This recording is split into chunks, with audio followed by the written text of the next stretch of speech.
Bismillahirrahmanirrahim. Assalamualaikum warahmatullahi wabarakatuh. Alhamdulillah kita dapat bertemu kembali dalam kajian statistik matematika. Dan pada kesempatan kali ini kita akan mempelajari ruang probabilitas dan variabel random. Mari kita mulai dari istilah eksperimen.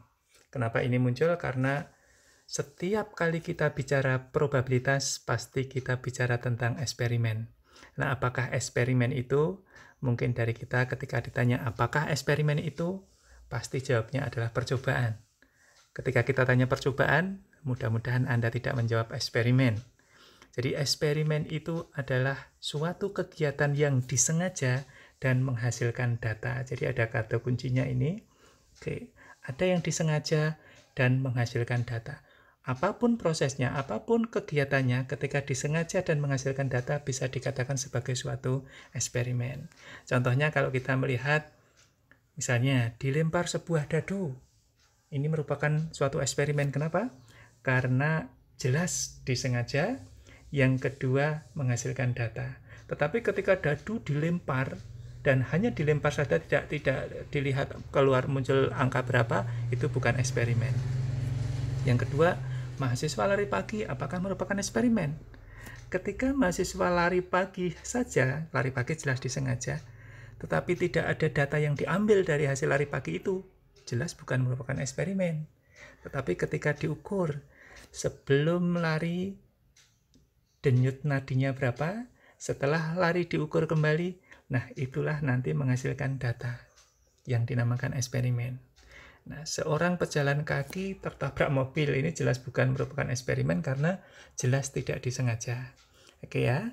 Nah, sekarang kalau kita melihat karakter dari suatu eksperimen, eksperimen itu dikatakan random jika memenuhi 3 sifat ini.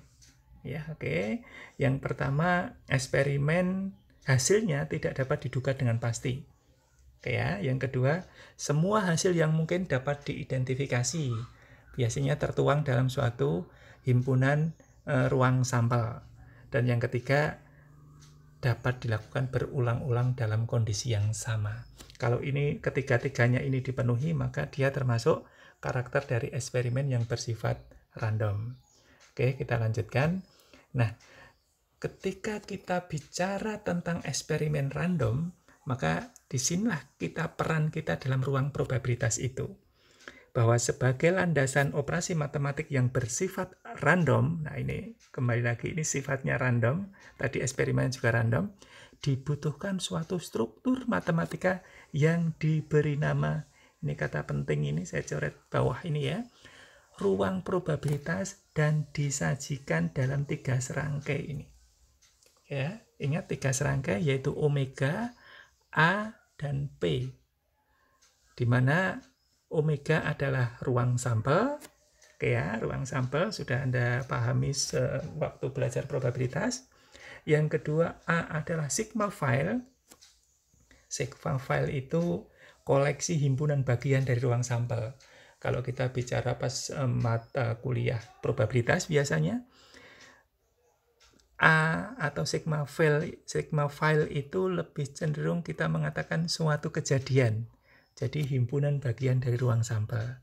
Nah, sementara P adalah peluang atau probabilitas. Oke ya. Nah, setiap eksperimen pasti mempunyai ruang sampel. Ini perlu saya tulis merah ini. Setiap eksperimen pasti mempunyai ruang sampel, yaitu semua himpunan atau semua hasil yang mungkin dari suatu eksperimen. Dan kalau kita lihat contohnya misalnya ya, oke, misalnya sebuah koin dilempar 2 kali. Sebuah koin dilempar 2 kali, berarti kita punya ruang sampel, misalnya kita beri S atau omega, yaitu himpunan. Berarti ada koin dilempar 2 kali, ada AA, ada AG, ada GA, ada GG. Oke. Sebuah dadu dilempar 1 kali, kita mempunyai ruang sampel adalah 1, 2, 3, 4, 5, 6. Nah, ini yang menarik ini. Dosen memberikan UTS kepada mahasiswa. Oke ya. Ketika kita bicara tentang UTS seperti itu, nilai mahasiswa menjadi datanya bisa jadi nilainya 100, 90, tapi bisa juga 83,75 atau 75,5 dan seterusnya. Maka tidak mesti bilangan bulat, sehingga bisa kita tuliskan X, di mana X-nya itu nilai minimalnya 0, ini sampai maksimal 100. Oke, di mana X anggota bilangan real, misalnya seperti itu. Nah, ini juga ruang sampel. Jadi ruang sampelnya terkadang di daftar seperti ini, terkadang dalam suatu interval seperti ini. Nah, ternyata bentuknya, coba kalau kita perhatikan, ternyata ini bukan anggota bilangan real. Bukan anggota bilangan real, tetapi ini anggota bilangan real. Ini yang paling bawah juga anggota bilangan real. Ternyata macam-macam. Nah, kenapa kita ceritakan apakah dia anggota bilangan real atau bukan? Nah, pada slide berikutnya ini saya akan menyampaikan bagaimana hubungannya ruang probabilitas nanti dengan variabel random yang akan kita pelajari. Oke ya. Nah, seperti yang kita sampaikan tadi bahwa ruang probabilitas itu merupakan 3 serangkai dari omega A, P. Ya, semua mekanisme tentang probabilitas terjadi di sini, ya, di mana omega ini merupakan himpunan sembarang yang tadi sudah saya jelaskan, terkadang himpunan bagian dari bilangan real, terkadang bukan. Nah, ini yang menjadi catatan. Seandainya omega itu bukan himpunan bagian dari bilangan real, maka ternyata menjadi permasalahan agak sulit untuk analisis kuantitatif. Oke ya. Nah, bagaimana mengatasinya? Maka muncullah yang dinamakan variabel random ini, yang biasa diberi simbol X.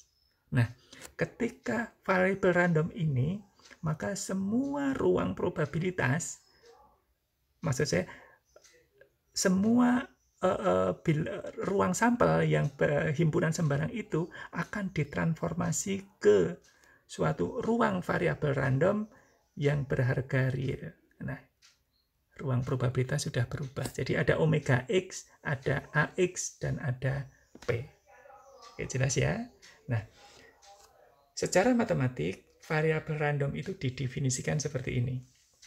Jadi, variabel random pada ruang probabilitas, nah tadi kan kita sudah bicara tentang ruang probabilitas, jadi variabel random pada ruang probabilitas omega AP yang dinotasikan dengan X atau X dot adalah fungsi. Ingat, variabel random adalah fungsi dengan domainnya.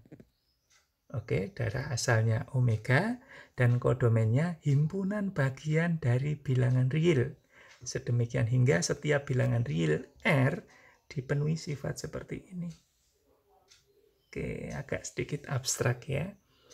Untuk semua bilangan real bahwa AR isinya nanti omega, di mana X omega kecil dari atau sama dengan R yang merupakan anggota dari sigma file itu sendiri. Oke, paham ya? Oke. Nah, karena ini abstrak, coba saya ingin menjelaskan secara bahasa yang lebih sederhana. Yang perlu Anda ingat selalu bahwa apakah itu variabel random? Ternyata variabel random itu suatu fungsi yang memetakan, nah ini kalimatnya kan, yang memetakan ruang sampel omega yang merupakan himpunan sembarang ke ruang variabel random, nah, simbolnya omega X, yang anggota bilangan real. Ini sudah saya gambarkan dengan jelas. Jadi, nah, inilah variabel random, suatu fungsi yang memetakan. Memetakan apa? Memetakan ruang sampel. Harganya apa? Harganya sembarang. Ke ruang variabel random, dijamin bilangan real. Oke, paham ya? Nah, oke, untuk selanjutnya, karena kita sudah bicara tentang ruang dari variabel random, kita definisikan sebenarnya ruang dari variabel random itu apa. Ruang variabel random X itu adalah ring dari X itu sendiri. Ya, ring dari fungsi dari X itu sendiri. Jadi kalau kita tuliskan omega X adalah X, di mana X sama dengan X besar omega anggota dari omega besar. Jadi begini, tadi belum saya tuliskan ya, sebenarnya ketika kita bicara ruang sampel gitu ya, itu anggotanya adalah omega kecil, omega 1, omega 2, sampai omega N misalnya gitu. Tapi ketika kita bicara ruang, ini ruang sampel, yang ini ruang sampel, sekarang ruang dari variabel random, simbolnya seperti ini ruang variabel random. Simbolnya apa? Oh, anggotanya X, berarti ada X1, ada X2, sampai ada X, tidak harus sama, berarti XM, misalnya seperti itu. Ya, sehingga ruang variabel random adalah X. Nah, ini di mana X ini adalah tergantung ini variabel random untuk omega tertentu dengan omega anggota dari omega besar ini. Ya, oke, paham ya? Oke, kita lanjutkan. Nah, ini menjadi perhatian kita.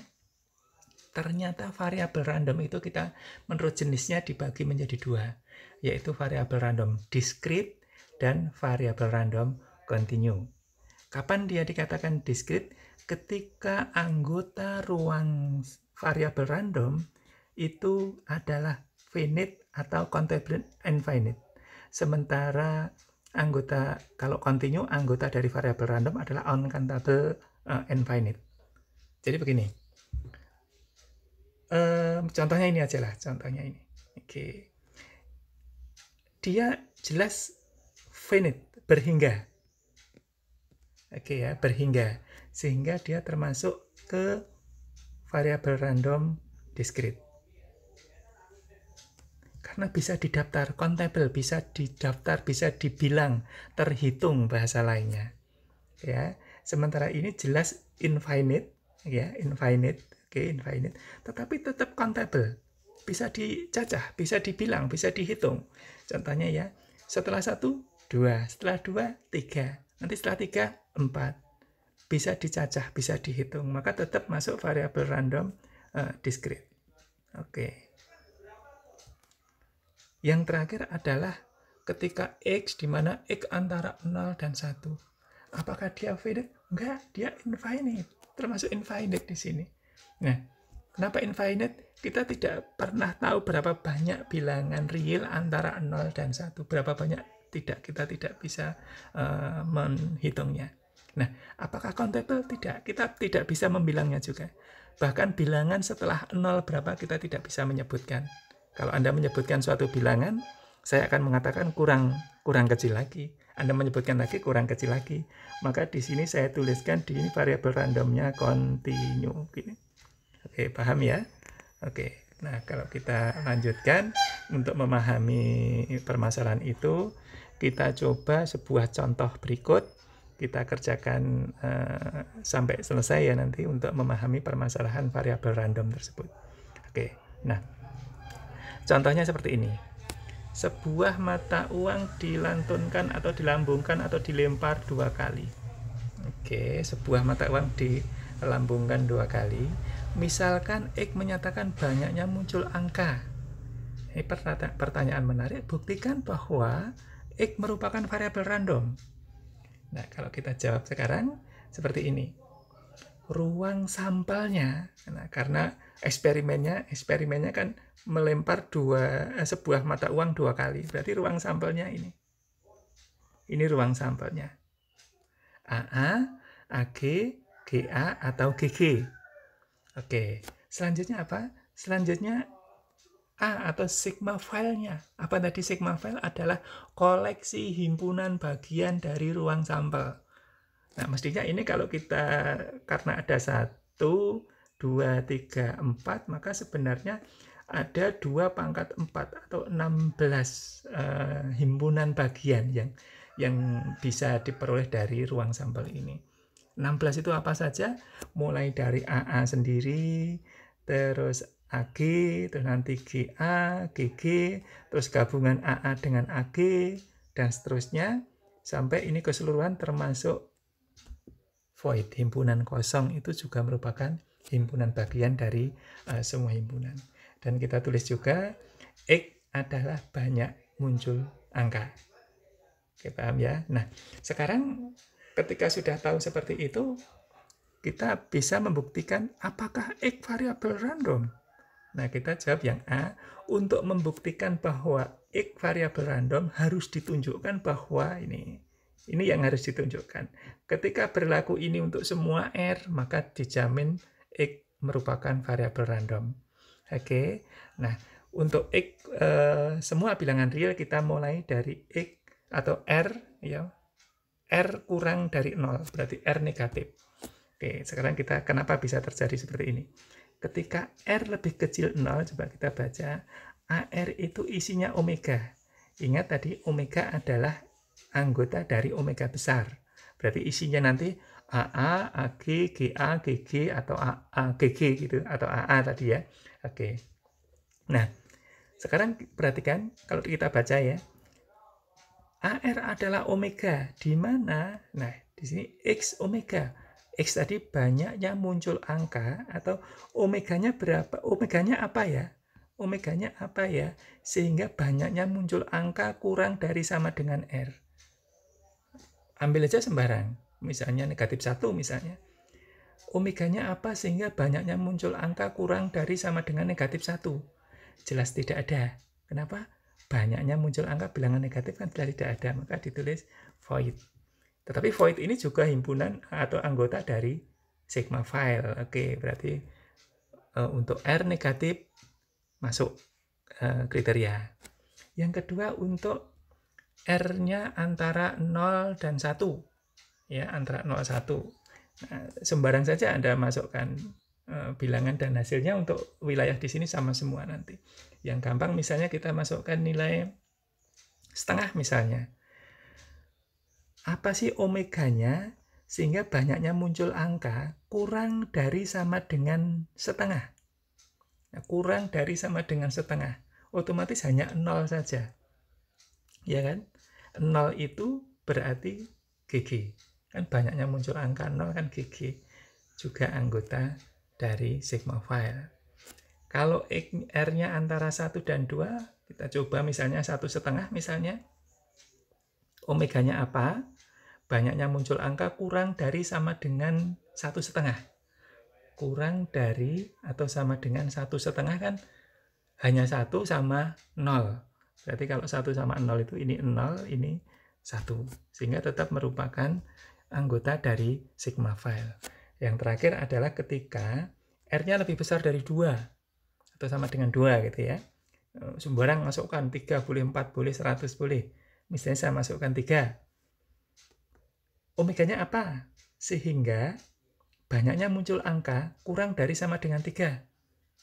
Nah, kurang dari sama dengan 3 kan otomatis bisa 0, bisa 1, bisa 2. Ini 0, ini 1, ini 2. Jadi ini juga oke.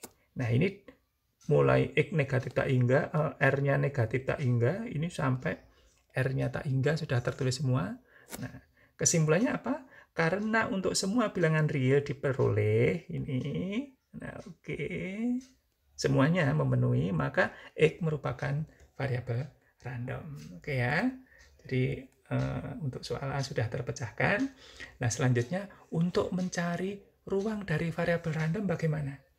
Nah, seperti yang saya sampaikan tadi bahwa variabel random itu fungsi. Nah, ini ya. Fungsi berarti ada domain. Domainnya apa tadi? Domainnya adalah ruang sampel. Kodomennya ruang variabel random. Gitu ya. Nah, ruang sampelnya apa? Ruang sampelnya sudah ditulis AA, AG, GA.